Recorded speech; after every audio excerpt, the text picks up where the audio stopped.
नमस्कार, मैं बैरा जयनगर से अजीत झा। तमाम लोगों का अपने फेसबुक पेज जनता की आवश्यक बातें यूट्यूब चैनल और टाइमलाइन अजीत झा पे दिल से स्वागत करते हैं।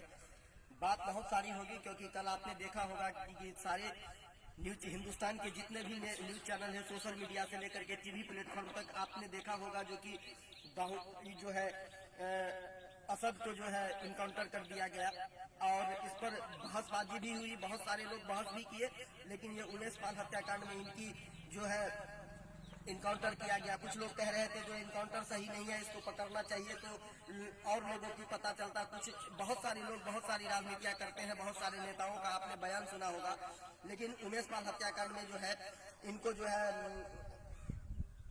इनकाउंटर कर दिया गया। आज जुड़शीतल में का सत्यायन है। आप सभी को ढेर सारी मंगलमय शुभकामना। साथ में बाबा साहेब भीमराव अम्बेडकर की जयंती भी है। बाबा साहेब भीमराव अम्बेडकर ने एक बात कही थी जो कि संविधान निर्माण के साथ साथ एक बात कही थी जो कि औरतों को पुरुषों के बराबर सम्मान अधिकार मिलना चाहिए।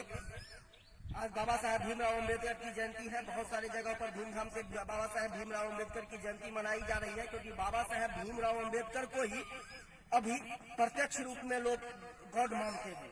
बहुत सारे लोग ऐसे हैं जो कि बाबा साहेब भीमराव अम्बेडकर, क्योंकि वो बाबा साहेब भीमराव अम्बेडकर के द्वारा रचित जो संविधान है वो बहुत सारे लोगों को इसलिए भी पसंद है क्योंकि उसमें आरक्षण है। तो बहुत सी ऐसी चीजें हैं, लेकिन बाबा साहेब भीमराव अम्बेडकर को केवल आरक्षण के लिए ही नहीं याद किया जाना चाहिए। बाबा साहेब भीमराव अम्बेडकर ने सबसे अच्छी जो बात की थी वो औरतों को पुरुषों के बराबर सम्मान अधिकार जो मिलना चाहिए, ये बात की।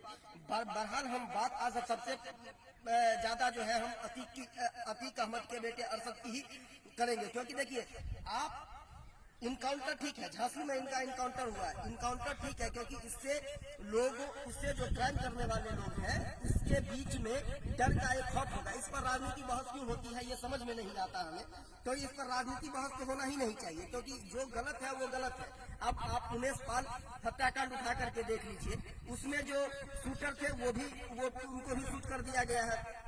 तो कहने का ये मतलब है जो कि इस पर तमाम जो पार्टियां राजनीति करती है, टीवी चैनल पर बैठ करके डिबेट होता है, सारा दिन इस पर डिबेट क्यों, ये समझ में नहीं आता जो कि सारा दिन इस पर डिबेट करने की तो क्या जरूरत है। सरकार का काम था, सरकार ने किया, प्रशासन का काम था, प्रशासन ने किया, लेकिन ये समझ में नहीं आता है कल से लेकर के ये कैसी माहौल बनाया जा रहा है भारत के अंदर। जिस पर चर्चा होनी चाहिए थी, जिस बात पर चर्चा होनी चाहिए थी, उस बात को नगण्य किया जा रहा है। चर्चा आप भारत के बेरोजगारी पर कर लो, भारत के शिक्षा पर कर लो।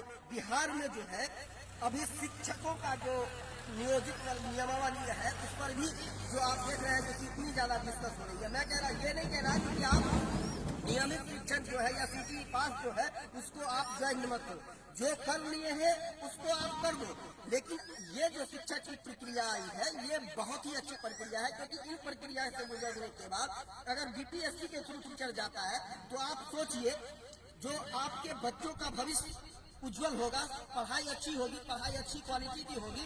अब आप देखिए, एक बात आप सोचिए और एक बात समझिए, जो कि अगर आप बीएड करके जाते हैं, अगर आप बीएड करके जाते हैं, सीईटी करके जाते हैं, बहुत सारे एग्जाम फेस करने के बाद आप बीपीएससी के थ्रू अगर टीचर बनते हैं तो आपके अंदर की क्वालिटी और निखरेगी, और इससे क्या होगा तो सरकारी संस्थानों की शिक्षा व्यवस्था में सुधार होगी, और जिससे अभी जो लोग आंदोलन कर रहे हैं